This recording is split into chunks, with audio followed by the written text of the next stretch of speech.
Baik. Assalamualaikum warahmatullahi wabarakatuh. Waalaikumsalam warahmatullahi wabarakatuh. Masih semangat ibu-ibu, bapak-bapak? Semangat. Nggak kapok belajar terjemah?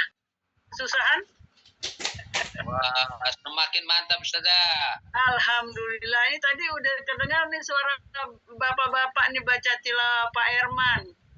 Ya gitu dong bapak-bapak, jadi kita juga jadi semangat. Saya juga udah lemes nih, kayaknya bapak-bapaknya nggak ada kedengaran suaranya. Ternyata simpanannya, ya Masya Allah, tadi bacaan Qur'annya luar biasa ini ya.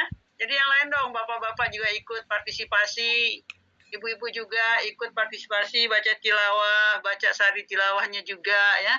Supaya kelas kita ini hidup, kelas kita ini semarak, jadi semangat. Kok nggak lama-lama nanti yang kelihatan kesusahannya aja. Ini sebelum mulai ini pengen ada jawaban nih dari 1-2 orang. Ini pelajaran semakin susah, yang bikin kira-kira apa mumet atau tidak? Pengen dengar jawaban dari 2 orang ya. Apa sampai di sini bagaimana kira-kira pelajaran selalu sulit atau bagaimana? Boleh raise hand ya. Pengen dengar komentarnya. Pak Marwan, silakan Pak Marwan langsung. Baik, Assalamualaikum warahmatullahi wabarakatuh. Kedua ya sama Pak Patrial. Wah, sekarang bapak-bapak lebih maju nih, ibu-ibunya kalah ya. Berlomba-lomba untuk kebaikan. Pak Marwan sama Pak Patrial yang nyampaikan kesan dan kelanjutannya. Silakan. Secara pribadi kalau buat saya nih ya sudah mulai lebih memahami. Hanya mungkin menurut saya ya setiap kegiatan pertemuan kalau perlu kita selang-seling. Jadi satu kali pertemuan kita cuma membahas yang lalu-lalu atau ya PR atau pertanyaan tanya jawab. Terus pada pertemuan berikutnya kita membahas materi tambahan. Nah, jadi nanti dari materi yang sudah disampaikan itu bisa langsung kita bahas pada pertemuan berikutnya gitu. Jadi satu kali pertemuan khusus membahas materi, kemudian pertemuan berikutnya khusus membahas ya hal-hal yang diperlukan atau tanya jawab atau membahas PR dan sebagainya gitu. Ya gitu ya, kan enak ya kalau ada masukan gitu. Saya lihat setelah belajar kemarin tuh agak bingung gitu. Yang udah biasa belajar juga mungkin yang pelajarannya udah panjang juga agak ada hal yang mengganjal gitu. Nah karena itu kan saya perlu tahu nih dari bapak-bapak semua, ibu-ibu semua. Satu lagi kita ingin dengar dari Pak Patrial. Silakan Pak Patrial. Assalamualaikum warahmatullahi wabarakatuh. Waalaikumsalam warahmatullahi wabarakatuh. Alhamdulillah secara pribadi kita masih bisa mengikuti dengan baik karena dijelaskan secara pelan-pelan dan sangat rinci. Namun yang jadi harapan 2 kali pertemuan terakhir ini kayaknya kita kan tidak ada PR Ustazah. Dari pengalaman kita dari belajar pertama, PR ini memang sangat membantu dan mendukung untuk kita lebih giat mempelajarinya dan bisa mencarinya di dalam Al-Quran. Mungkin seperti itu Ustazah. Terima kasih. Assalamualaikum warahmatullahi wabarakatuh. Waalaikumsalam warahmatullahi wabarakatuh. Ini masukan yang sangat berharga ya untuk pengembangan kelas ini. Saya juga melihat kemarin itu pertemuan 2 kali pertemuan sebelumnya, karena juga ada gangguan kesehatan mata ini yang tidak bisa lama-lama di laptop, betul-betul istilahnya mau belajar aja tuh buka laptop, itu salah satu kendala. Kemudian juga kita alhamdulillah materi sudah lumayan cukup ya, tapi sebenarnya saya punya target sedikit lagi. Tapi tidak apa-apa, ini kita sekarang usulan dari Pak Marwan ya, memang arahnya ke sana Pak Marwan. Biasanya kita kan bikin PR, bikin sendiri-sendiri. Nah nanti kita akan bahas di kelas bersama-sama tanpa menambah materi baru gitu ya Pak Marwan ya. Ya, jadi 1 kali kita nambah materi, 1 kali lagi kita ulang lagi dari ikal itu ya kan, supaya nyambung dengan pelajaran yang sekarang. Nah saya memang dalam rangka mengamati bagaimana kelas ini bisa tetap enjoy, tidak mumet dengan pelajaran. Nah, saya melihat pertemuan kemarin itu, kemudian saya mencoba mengurai. Karena ini ada perubahan dari akar kata ke kata dasar, ternyata kalau dikenalkan wow dengan ya sekaligus malah jadi bingung, ya kan? Ini kan berdasarkan realita lapangan. Karena itu saya kemudian perubahan alif ke wow itu aja dulu satu-satu. Jadi perubahan itu nggak bisa dibikin 2-3 sekaligus. Nah, ini juga berdasarkan kenyataan di kelas. Mudah-mudahan ini nanti meringankan beban dalam mempelajarinya. Baik, kita mulai pelajaran kita. Pertama, sebelum share screen, A'udzubillahi minasyaitonirrajim. Bismillahirrahmanirrahim. Alhamdulillahirabbil alamin wa bihi nasta'in ala umurid dunya waddin.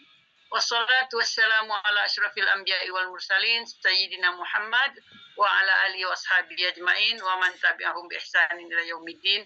Amma ba'du. Puji syukur kehadirat Allah Subhanahu wa taala. Sore hari ini kita bisa melanjutkan program kita pembelajaran bahasa Arab terjemah Al-Qur'an metode Azhariyah.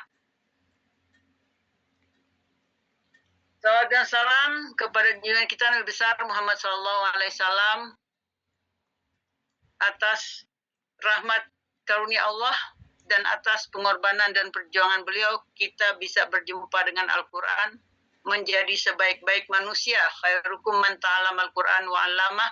Ini adalah warisan yang ditinggalkan oleh Rasulullah SAW kepada kita semua. Langsung saja kita masuk mengulang secara garis besar.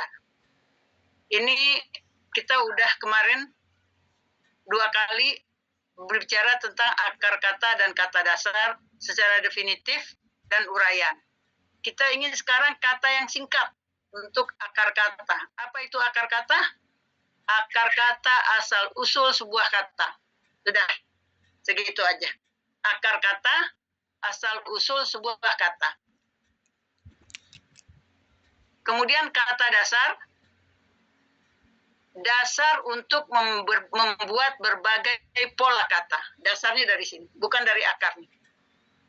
Ya, kalau akarnya asal usulnya. Pohon juga asal usulnya dari akar, baru ada batang, baru ada ranting, ada daun, ada buah. Jadi akar itu usul, asal usulnya. Itu kalimat singkatnya. Kata dasar, dasar untuk membuat berbagai pola. Beda ya, dasar untuk membuat berbagai pola. Kalau akar, asal usulnya. Itu kesimpulan. Supaya tidak bingung, tidak tercampur antara yang berubah ke ya dan berubah ke waw, kita ulang sambil lalu kata dasar yang bentuknya berubah dari akar katanya. Ya, qala telah berkata. Di sini dikasih warna merah, berubah menjadi warna merah yaqulu. Jadi ada perubahan dari kata dasar alif, berubah menjadi waw di kata kerja sekarang dan yang akan datang. Kemudian ini apa kita istilahkan qaulan, qilan, maqalan, maqalatan. Perkataan kita istilahkan ini dengan isim. Isim yang apa? Isim kata dasar. IKD, isim kata dasar, artinya isim yang asal usulnya dari kata dasar. Karena di mana-mana belajar bahasa Arab itu termasuk kami dulu juga udah dikenalkan yang namanya masdar. Tapi nggak ngerti sampai kapan-kapan nggak ngerti, pokoknya udah masdar udah gitu aja. Kata guru masdar, ya udah masdar. Apa asal usulnya nggak tahu. Nah, sekarang kita lihat masdar itu datangnya dari mana? Datangnya dari kata kerja masa lampau, kata kerja masa sekarang, temannya menjadi isim masdar atau isim dari kata dasar. Jadi nanti soalnya banyak, nanti ketemu isim-isim, tapi ini berbeda sendiri karena dia sudah paten bentuknya. Ya. Ini kita ketemu di Mahmud Yunus, halaman 360 baris ketiga dari bawah, dan ada juga di Al-Munawwir. Ini clearkan dulu pemahaman terhadap masdar. Qala, kata dasar. Akar katanya qawala. Qawala, asal usulnya ini. Ini asal usulnya, qawala. Dari qala ini kan ini kata dasar. Untuk apa? Untuk membuat berbagai kata-kata lain. Berangkatnya dari sini. Dari qala. Kalau qawala sekedar akar. Dalam berbagai bentuknya di dalam Al-Quran kata ini terulang sebanyak 1722 kali. Ini kayaknya terbanyak nih kata-kata ini terulang. Bentuknya nanti macam-macam. Tapi intinya qaf, waw, lam. Atau berubah menjadi qaf, alif, lam. Jadi kita harus menguasai ini. Kalau kita menguasai qala, qawala, berarti kita sudah menguasai 1722 kata di dalam Al-Quran. Nah, kita lanjut. Yang sama dengan kola. Yang sama dengan kola itu koma. Koma. Artinya telah berdiri. Qad qamatis sholatu, qad qamatis sholah. Artinya, sholat udah didirikan. Ya. Kemudian, koma yaqum. Sedang atau akan berdiri. Tadi, qala yaqulu. Koma yaqum. Saya ambil kata-kata yang paling banyak digunakan di dalam Al-Quran yang polanya sama dengan kola. Koma yaqum. Kauman. Kauman artinya kaum atau kelompok. Ya. Di sini koma kata kerja. Yaqumu kata kerja telah dan sedang atau akan. Begitu sampai di kauman, jadi isim. Isim kata dasar artinya jadi berubah di sini. Dari koma, kauman menjadi kaum atau kelompok. Sudah menjadi bahasa Indonesia. Kaum kerabat. Kaum perempuan. Ya, sudah menjadi bahasa Indonesia. Asal-usul kaum bahasa Indonesia itu asalnya dari kauman. Kauman ini dari mana? Dari kata kerja atau kata dasar koma yang ada di dalam kamus. Ya, ini tetap kita tulis ini karena dalam kotak ini sudah paten ada dari dalam kamus, yaitu Mahmud Yunus 360 baris ketiga dari bawah dan ada juga di Al-Munawwir. Koma ini sama dengan kola. Kita cari yang sama-sama polanya. Koma sama dengan kola, kata dasar. Akar katanya apa? Qawama. Koma, kata dasar. Akar katanya qawama. Kola, kata dasar. Akar katanya qawala. Ya, ini sama. Bentuknya sama. Hurufnya yang berbeda. Kita lihat koma ini kata dasar, akar katanya qawama. Berapa kali dia digunakan di dalam Al-Quran? Berapa kali disebut di dalam Al-Quran? Kata koma dalam berbagai bentuknya di dalam Al-Quran terulang sebanyak 660 kali. Jadi kalau Bapak Ibu santri-santri semua sudah menguasai dua kata aja, kola dan koma, berarti udah berapa ribu itu kata-kata yang dikuasai. Ya, sedikit-sedikit nanti bisa menguasai seluruh kata-kata di dalam Al-Quran. Kita lanjut, kata dasar yang bentuknya berubah diantaranya hala, sama dengan koma, kola, hala. Kita ambil sekarang yang semuanya perubahannya sama. Yahulu, ya. Kola, yaqulu, koma, yaqumu, hala, yahulu. Kita ambil yang sama-sama aja dulu supaya satu-satu kita pegang. Artinya telah berubah atau telah memisahkan, telah menghalangi, telah menukar. Ini banyak, hala ini paling banyak artinya. Kola artinya cuma satu, berkata. Cuma nanti dalam bahasa Indonesia ungkapannya bisa bermacam-macam. Kalau hala ini banyak sekali cabangnya. Kita ambil yang penting-penting. Yahulu, ya, sedang akan berubah atau menghalangi atau memisahkan atau menukar. Hala yahulu. Kemudian isim kata dasarnya haulan. Haulan artinya apa? Haulan artinya perubahan. Bisa berarti 1 tahun, bisa berarti kekuatan atau daya. Nah, ketika menjadi isim kata dasar, artinya bisa berubah-ubah dalam penggunaannya. Hala ini artinya berubah, atau berpisah, atau menghalangi, atau bertukar misalkan. Sampai di sini artinya bisa 1 tahun dalam penggunaannya. Makanya kalau orang meninggal dalam tradisi ya, dan tradisi Islam ada yang bikin kajian, mengaji tahlilan 1 haul. Pernah dengar ya? Bukan pernah dengar lagi, mungkin menjalankan ini sehari-hari. Ini haulnya kakek saya, haulnya si fulan, haulnya syekh haulnya ulama. Asalnya dari hala yahulu haulan. 1 haul artinya 1 tahun. Tapi tetap ada hubungannya dengan kata-kata berubah, ya. Jadi setelah 1 tahun itu terjadilah perubahan. Tetap ada kaitan-kaitan maknanya di situ. Jadi haulan artinya perubahan, atau bisa juga berarti 1 tahun. Bisa juga dipakai la haula wala quwata illa billah. Nah, ketika dipakai dengan kata-kata la haula, artinya menjadi tidak ada kekuatan, tidak ada daya, tidak ada kemampuan illa billah, kecuali kekuatan dan kemampuan yang datangnya dari Allah. Jadi arti isim kata dasar ini bisa bermacam-macam di dalam Al-Quran. Ini tetap adanya di kamus. Ya, dalam kotak berarti dalam kamus. Mahmud Yunus halaman 111 baris ke-8 dari atas.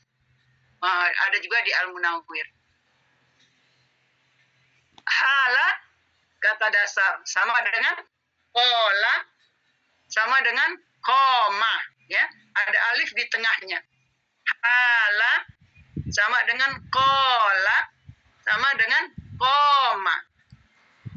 Kata dasar. Akar katanya apa? Akar katanya hawala. Jadi yang merah itu yang berubah. Kata dasar ini asal usulnya dari akar kata. Ya, akar kata ini yang asal usul. Setelah menjadi kata dasar, wawunya berubah menjadi alif. Nah, yang menjadi alif ini yang menjadi dasar pola untuk kata-kata lain. Jelas ya sampai di sini? Kita lanjut. Hala kata dasar. Akar katanya hawala. Kata hala dalam berbagai bentuknya di dalam Al-Quran terulang sebanyak 25 kali. Jadi bandingkan dengan qola yang sampai 1000-an, ya, kemudian koma sekitar 600-an. Kalau hala ini cuma ada 25 kali. Tapi maknanya sangat bervariasi, tergantung kepada konteksnya. Tapi asal usulnya hala yahulu. Nanti akan kita lihat contohnya di dalam Al-Quran.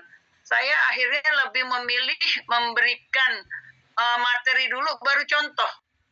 Sebab kalau langsung contoh materinya akhirnya ketinggalan. Kita materi aja dulu, nanti baru contohnya, khusus contoh. Kalau udah contoh, karena contoh itu kita bercerita tentang berbagai persoalan. Ayat ini menyangkut apa, ayat ini menyangkut apa. Akhirnya konsentrasi kita pecah untuk menguasai akar kata ini. Ya, jadi kita lanjut dulu ke persoalan materi yang kita pelajari, baru nanti kita lihat contohnya di dalam Al-Quran. Jadi yang mirip dengan qola adalah koma, ada lagi hala, yang kemarin kita belajar 2 lagi apa? Taba, tawaba, taba, tawaba, soma, sowama. Pelajaran kita sebelum ini. Jadi kita fokus kepada alif dan waw ini aja dulu supaya tidak rancu dengan ya. Yang kemarin kita tampilkan roba, ya ribu, royaba. Waduh, agak bingung ya. Nanti ya sendiri, waw sendiri. Sekarang kita waw dulu ya. Kita waw dulu. kata hala ini terulang di dalam Al-Quran sebanyak 25 kali. Baik, nah ini baru kita langsung contoh. Contoh dalam Al-Quran, nah di dalam Al-Quran ini semua ada. Karena qala ini kata-kata yang paling banyak digunakan. Ada qala, ada yaqulu, ada qaulan, ada yaquluna, ada qail. Banyak sekali bentuknya. Nah di dalam Al-Quran itu paling banyak. Makanya dalam satu ayat bisa ada 3 kata-kata qala. Saya nggak bacakan lagi ayatnya. Qala ini bisa ada 3 dalam satu kalimat. Dan ketika diterjemahkan ke dalam bahasa Indonesia, itu artinya bisa bervariasi, ya, bisa arti berfirman, bisa berkata, tergantung siapa yang mengucapkan. Nah, disesuaikan dengan bahasa Indonesia.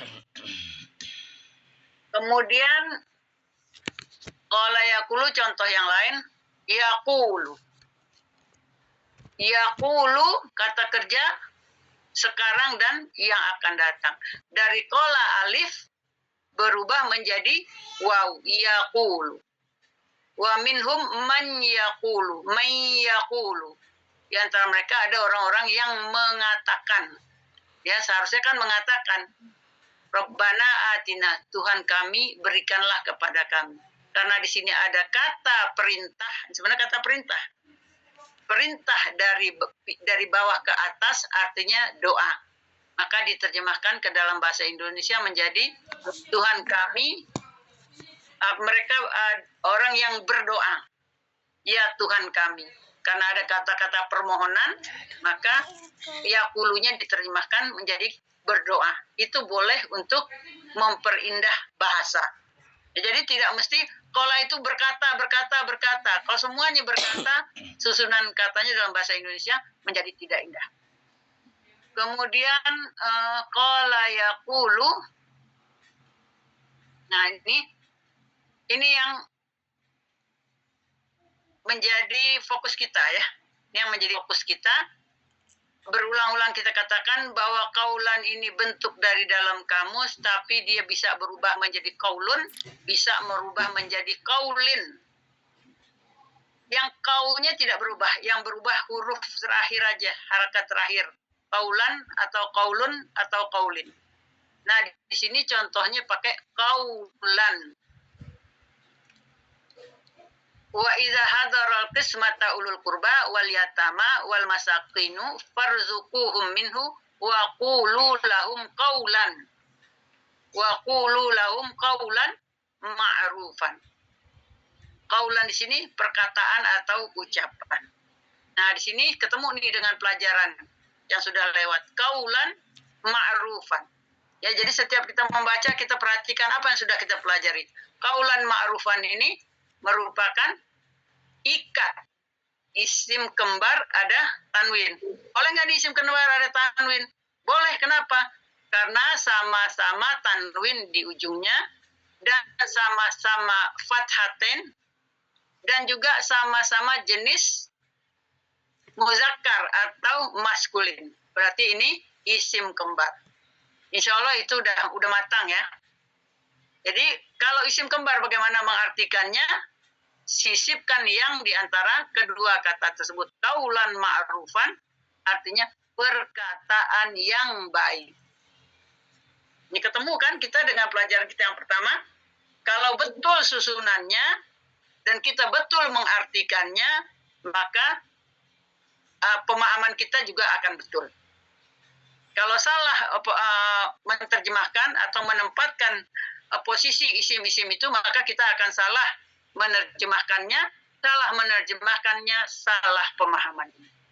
Jadi di sini qaulan ma'rufan, isim kembar dengan tanda tanwin. Betul-betul kembar ini sama-sama tanwin, sama-sama fathatain, sama-sama jenis maskulin. Ya, sekarang ini lebih ditegaskan. Karena kemarin kita belajar belum kita tegaskan sekali yang maskulin, yang feminim, muzakkar, muannas satu-satu. Sekarang yang penting udah kembar dia. Sekarang syarat yang lain lagi harus sama-sama barisnya, dhammaten, kasraten, fathaten, dan yang juga harus sama-sama maskulin sama maskulin, feminim sama feminim. Kalau beda berarti bukan isim kembar. Yang namanya kembar harus sama ya. Kemudian contoh yang lain lagi, nah di sini tadi kaulan, di sini kaulun, berarti kan kaul ini boleh lan, boleh lin, boleh lun. Ini kita sudah bahas dalam PR juga. Ini boleh dikatakan hampir semua nih sudah dipelajari kecuali yatba'uha. Kaulun ma'rufun, saya ulang. Kaulun ma'rufun. Isim kembar ada tanwin, ikat. Boleh jadi ikat? Boleh. Kenapa? Karena sama-sama domaten, sama-sama tanwin, domaten. Dan sama-sama muzakkar atau maskulin. Ya, kaulun maskulin, ma'rufun maskulin, jenis laki-laki sama.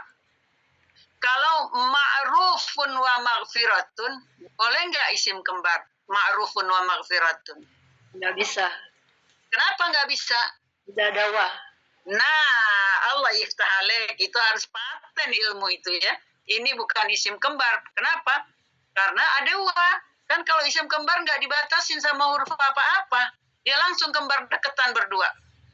Kalau ini udah dipahami, insya Allah semua Al-Quran akan bisa dipahami, akan bisa mengartikannya di antara kaulun dan ma'rufun dengan yang. Ya. Tapi kalau ma'rufun dan wa maghfiratun nggak bisa di tengah sini disisipin yang.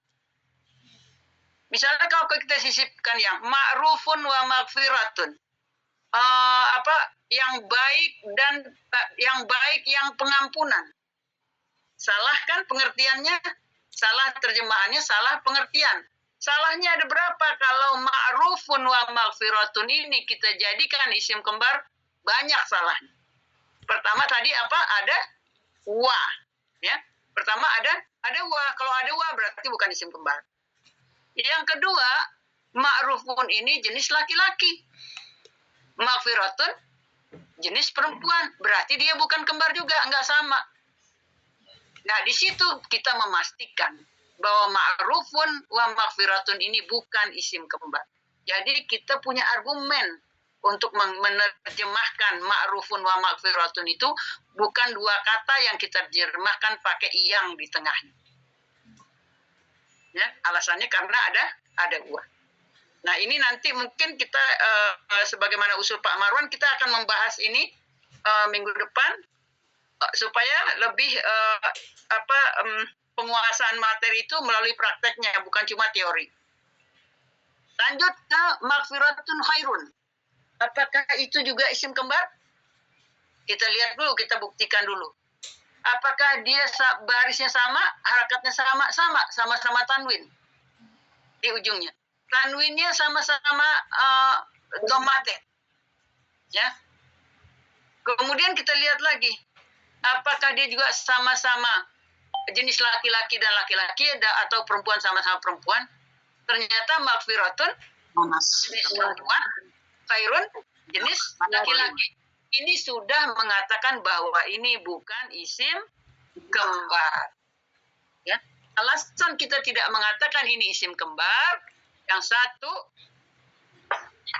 jenis perempuan, yang satu jenis laki-laki. Berarti ini bukan isim kembar.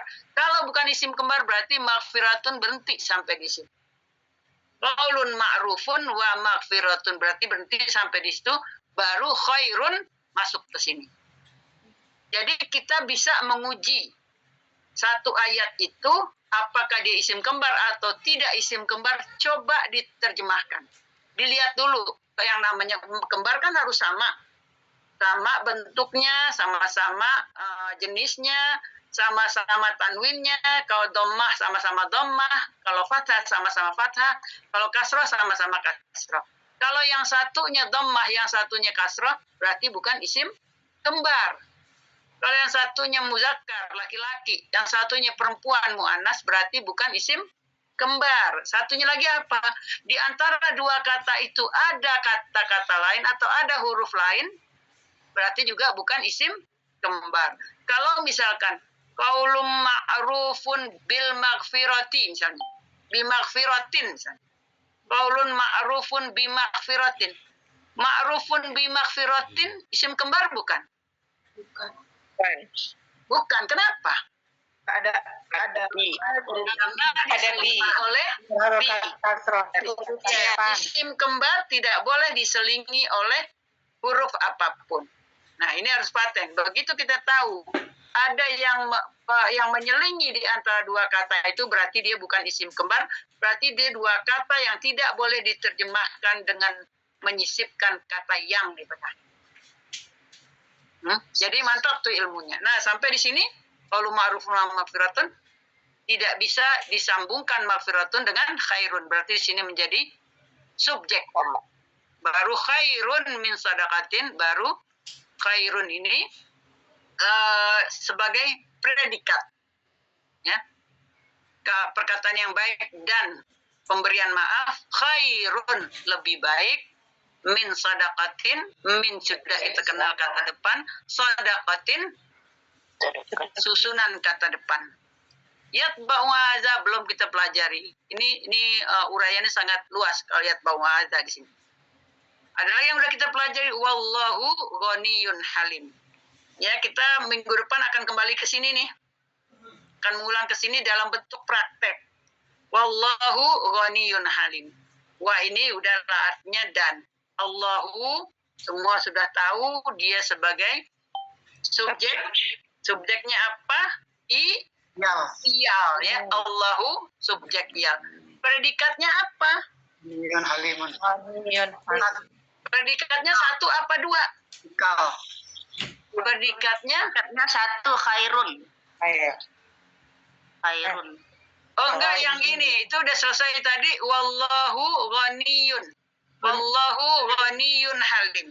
Predikatnya ghaniyun halim. Nah, jadi predikat yang di sini, isim kembar ada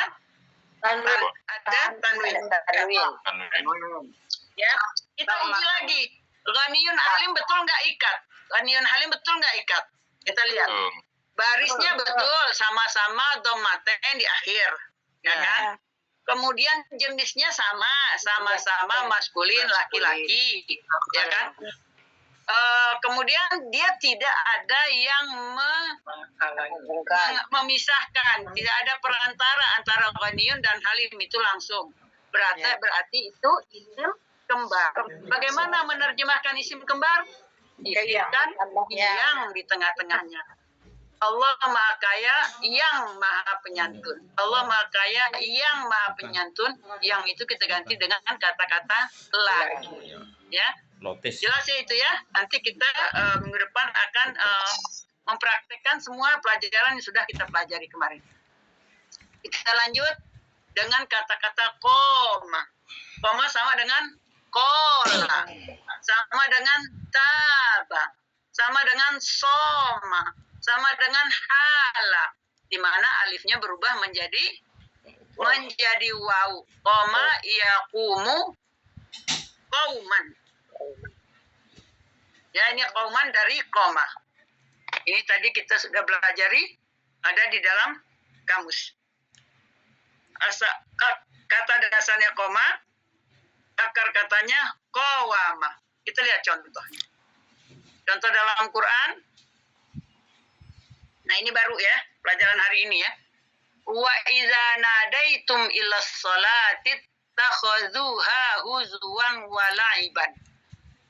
Dzalika bi annahum qaumun la yaqilun. Jangan lihat artinya dulu. Kita tes tentang pengetahuan kita. Di sini ada enggak isim kembar? Apakah huzwan wa la'iban itu isim kembar? Bukan.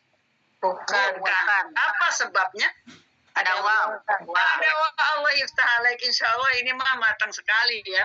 Huzuan wa la'iban ini bukan isim kembar yang bisa kita terjemahkan pakai yang di tengahnya. Kenapa? Karena diselingi oleh wa. Ya. Huzuan wa la'iban artinya ejekan dan permainan. Apabila kamu menyeru untuk melaksanakan sholat, wa iza nadaitum ila sholat, apabila kamu menyeru untuk melaksanakan sholat, ittakhadhuha huzwan wa la'iba.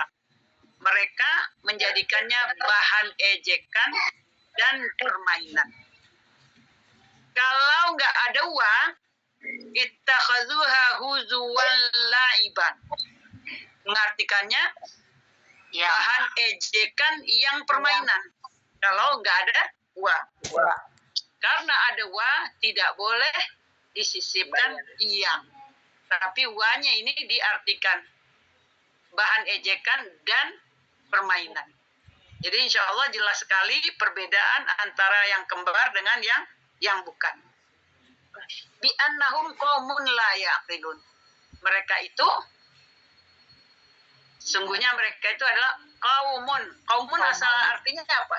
Kaum. Sekelompok orang, bukan satu orang. Ya, sekelompok orang namanya kaum. Nah, di sini diartikan orang-orang. Yang demikian itu adalah karena sesungguhnya mereka orang-orang yang tidak mengerti. Kita boleh menerjemahkannya yang demikian itu adalah karena sesungguhnya mereka adalah kelompok, boleh mengartikan seperti itu. Atau kaum, atau kelompok orang yang tidak mengerti. Jadi ketika kita membaca kaum dalam bahasa Arab, artinya sudah terbayang pemahaman kita sekelompok orang, ya, bukan satu orang. Ini yang kita perlukan dari pemahaman bahasa Arabnya. Baik, kita lanjut. Qama yaqumu qauman. Contoh yang lain. Qalu ya Musa, inna fiha qauman. Nah, inna fiha qauman. Tadi qaumun ya. Sekarang qauman. Jabbarin. Wa inna lan nadkhulaha hatta yakhruju minha. Fa in yakhruju minha fa inna dakhilun. Mereka berkata kaumnya Musa, hai Musa, inna fiha qauman jabbarin. Sesungguhnya dalam negeri itu ada orang-orang yang gagah perkasa. Orang-orang kuat, orang-orang hebat. Wa inna lan nadkhulaha hatta yakhruju minha. Mereka mengatakan, sesungguhnya kami sekali-kali tidak akan memasukinya sebelum mereka keluar dari negeri tersebut. Jadi kaumnya Nabi Musa ini tidak masuk ke negeri itu karena di negeri itu ada sekelompok orang yang gagah perkasa. Mereka tidak berani. Jika mereka keluar daripadanya dari negeri itu, pasti kami akan memasukinya. Nah, di sini ada kata-kata kauman. Ya, di sini hampir tidak ada yang namanya isim kembar. Jadi kauman di sini asalnya dari mana? Koma yaqumu. Kauman di sini asalnya dari koma yaqumu. Namanya apa? Isim kata dasar. Kalau bahasa Arabnya isim masdar. Ya, saya sampai bertahun-tahun yang namanya dibilang isim masdar, ya udah isim masdar. Apa pengertian isim masdar, apa asal usulnya, pokoknya dibilang isim masdar, udah ini apa ini isim masdar. Saya nggak bisa membedakan mana yang isim masdar, mana yang bukan isim masdar. Ternyata isim masdar itu adalah isim yang asalnya dari kata dasar ini yang sudah ada bentuknya, tidak bisa dirubah-rubah. Jadi itu isim kata dasar kalau dalam bahasa Indonesia. Kita lihat contoh yang lain. Masih koma yaqumu kauman. Ini memang nggak perlu dihafal, tapi harus sering-sering disebut supaya tidak berubah koma jadi koma yaqumu, tidak boleh berubah jadi koma yaqimu. Ya, karena alifnya harus dengan waw. Maka kita kelompokkan sekarang semua yang alif jadi waw aja. Qala, qoma, taba, soma, hala. Semua berubahnya menjadi waw. Please ya, jangan coret-coret, anak manis. Iya nih. Ya, qoma, yaqumu, qauman. Ini udah satu kelompok nih semua nih. Ya, lihat ayatnya. Fatawalla anhum wa qala ya qaumi laqad ablaghtukum risalati rabbi wa nasahtu lakum. Fa kaifa asa ala qaumin kafirin. Tadi qauman sudah kita kasih contohnya, qaumun juga sudah ada. Sekarang ada juga yang bentuknya qaumin. Jadi boleh qauman, cara-cara Tunggu, nanti kita tanya jawab, nanti kita pertanyaan. Jadi kesimpulannya kaum ini boleh kaumin, boleh kauman, boleh kaumun, tergantung posisinya di dalam kalimat. Di dalam kalimat ini kenapa kaumin? Karena ada kata depan, karena ada huruf jar. Dia harus kasroh. Jadi ala kaumin ini yang mengharuskan dia kaumin adalah ala. Yang tadi tidak ada yang mengharuskannya. Yang tidak ada mengharuskan sama sekali bisa jadi dhammaten tanwinnya. Ya, itu contohnya. Maka Su'aib meninggalkan mereka seraya berkata, hai kaumku. Ya kaum, ini kaumi juga sih. Ya kaumi. Ya hai kaumku. Nah, dia diterjemahkan dengan kaum di sini. Sesungguhnya aku telah menyampaikan kepadamu amanat-amanat Tuhanku dan aku telah memberi nasihat kepadamu. Maka bagaimana aku akan bersedih hati terhadap orang-orang yang kafir. Nah, orang-orang kafir ini maksudnya kan juga bukan satu orang ya. Boleh diartikan kaum atau orang-orang. Maksudnya kalau satu orang kan terhadap orang yang kafir, tapi ini karena kaum, maka diartikan terhadap orang-orang yang kafir. Itu contoh kauman, kaumun, kaumin semua ada di dalam Al-Quran. Tadi terulang berapa kali itu kata-kata koma? Sampai 660 kali kata-kata ini akan kita temukan di dalam Al-Quran. Kita lanjut hala. Ini hala yang agak bervariasi maknanya. Sangat-sangat bervariasi. Kita ambil yang pokok aja ya sekarang. Kita ambil yang pokok. Qala sa'awi ila jabalin ya'simuni minal ma'. Qala la 'asimal yawma min amrillah illa man rahimah. Wa hala bainahumal mawju fakana minal mughraqin. Qala ini dari mana? Kata dasar. Akar katanya apa? Waalaikum ya kan? Siapa yang berkata ini? Ini ada cerita sebelumnya. Yaitu anak Nabi Nuh. Iya.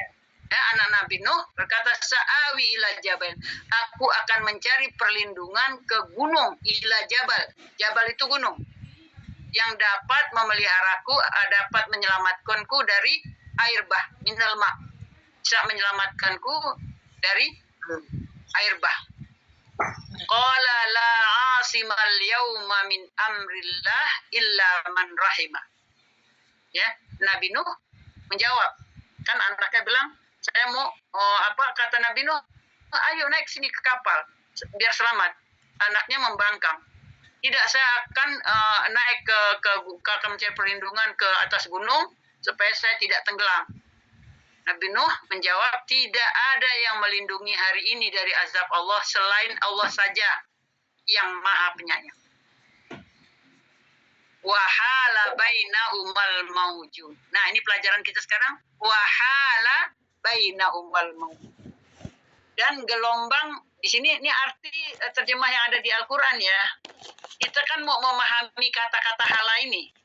Kalau kita cuma memahami dari terjemah dan gelombang menjadi penghalang antara keduanya. Padahal penghalang ini kan isim fa'il, pelaku ya kalau bahasa Indonesianya. Dan gelombang menjadi penghalang antara keduanya.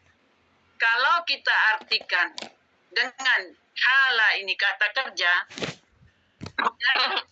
al-mauju dulu, gelombang dulu, ombak dulu.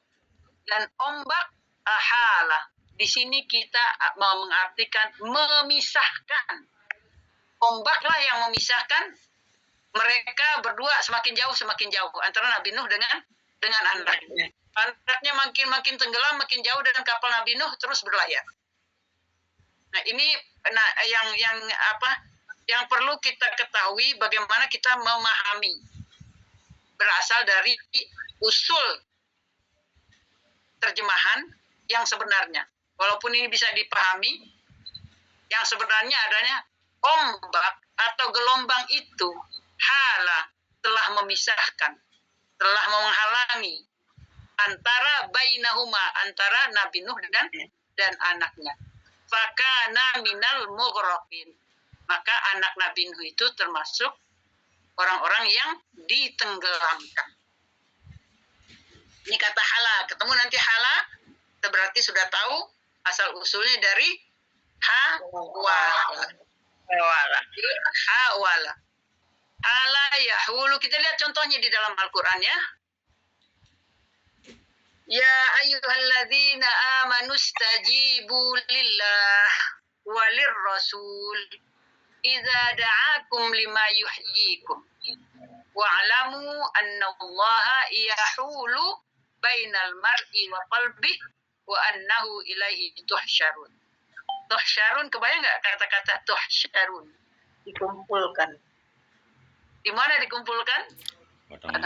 Asyara mahsyar, ya. Di mahsyar. Tuhsyarun, makanya kata kerjanya tuhsyarun. Tempatnya mahsyar, ya. Ini tuhsyarun, maka disebutkan dikumpulkan. Nama tempat dikumpulkan itu namanya mahsyar. Jadi banyak hubungannya, ya. Kita artikan dulu. Hai orang-orang yang beriman, penuhilah seruan Allah dan seruan Rasul. Apabila Rasul menyeru kamu kepada sesuatu yang memberi kehidupan kepadamu. Wa'lamu annallaha yahulu bainal mar'i wa qalbi. Jadi yahulu ini asalnya dari hala. Yahulu. Nanti kalau ketemu dalam Quran jangan bingung. Ini apa lagi yahulu ini apa nih?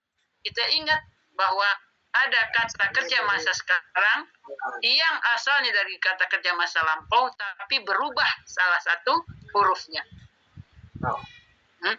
Bahwa Allah membatasi atau memisahkan antara manusia dan hatinya. Sesungguhnya kepadanya lah kamu dikumpulkan. Nah, jadi di sini kata-kata yahulu berasal dari hala. Hala itu kata dasar. Akar katanya pokoknya hari ini kata dasar semua pakai wa. Qawala, qawama, sowama, tawaba, hawala. Sudah satu itu aja, nggak usah dicampur-campur dengan yang pakai ya supaya tidak bingung ya. Lanjut, masih ada contoh lagi. Ala, yahulu, haula. Nah, ketemu nih haul. Haul ini banyak dipakai di dalam istilah fikih. Dalam masalah hukum nih haul ini. Walladzina yatawaffawna minkum wa yazaruna azwajan wasiyatan li azwajihim mata'an ilal hauli ghaira ikhraj. Dan orang-orang yang akan meninggal dunia di antara kamu dan meninggalkan istri hendaklah berwasiat untuk istri-istrinya, yaitu diberi nafkah hingga setahun lamanya dan tidak disuruh pindah dari rumahnya. Yang tadi hal yahulu haul ini di sini artinya setahun. Haul, ya.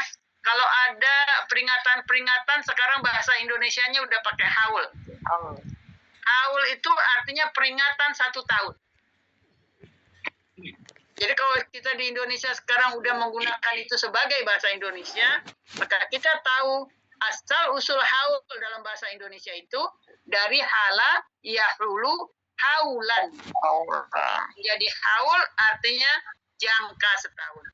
Ini digunakan untuk istri-istri yang suaminya meninggal dunia. Kapan lagi haul ini digunakan? Haul digunakan untuk mengeluarkan zakat. Di antara syarat untuk mengeluarkan zakat, apa yang kita punya yang udah senisab itu harus haul 1 tahun kamil. Jadi harus 1 tahun penuh, 12 bulan wajib dikeluarkan zakatnya.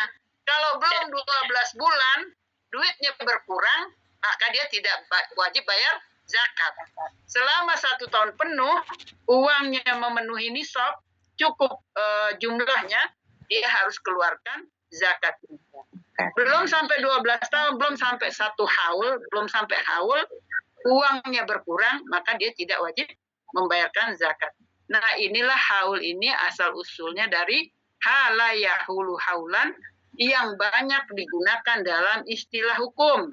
Dalam masalah istri yang ditinggal mati suaminya, dalam masalah zakat, dalam masalah menyusui, ya, haulaini kamilain. Lain. Seorang ibu menyusui anaknya selama 2 tahun penuh. Jadi jangan bingung nanti ya kalau ketemu haul. Oh, haul ini ada hubungannya dengan masa 1 tahun penuh. Kalau haulain berarti 2 tahun seorang ibu menyusui anaknya 2 tahun penuh. Kemudian dijadikan bahasa Indonesia menjadi haul. Jadi kalau ada kata-kata haul walaupun sudah jadi bahasa Indonesia itu pengertiannya adalah genap 1 tahun. Ya, jadi kalau ada yang meninggal, oh ini mau ada haul kiai apa? Berarti dia telah melewati 1 tahun wafatnya itu. Asalnya dari hala yahulu haulan. Baik. Ini contoh yang kemarin taba ya tubuh. Ya. Taba kata dasar ini karena mengulang. Cepat aja. Akar katanya tawaba. Semoga contohnya lagi di sini. Kemarin sudah kita sampaikan ini tentang taba ada di dalam Al-Quran. Taba. Asalnya apa? Tawaba. Semua sekarang sama hari ini. Artinya summa taballahu, kemudian Allah menerima tobat mereka. Allah menerima tobat mereka. Artinya kata kerja masa lampau telah terjadi. Taba. Kemudian ya tubuh. Nah, di sini dua-dua sekaligus kelihatan. Taba, paman taba, barang siapa yang telah bertobat min ba'di dzulmihi, setelah dia zalim, wa aslaha,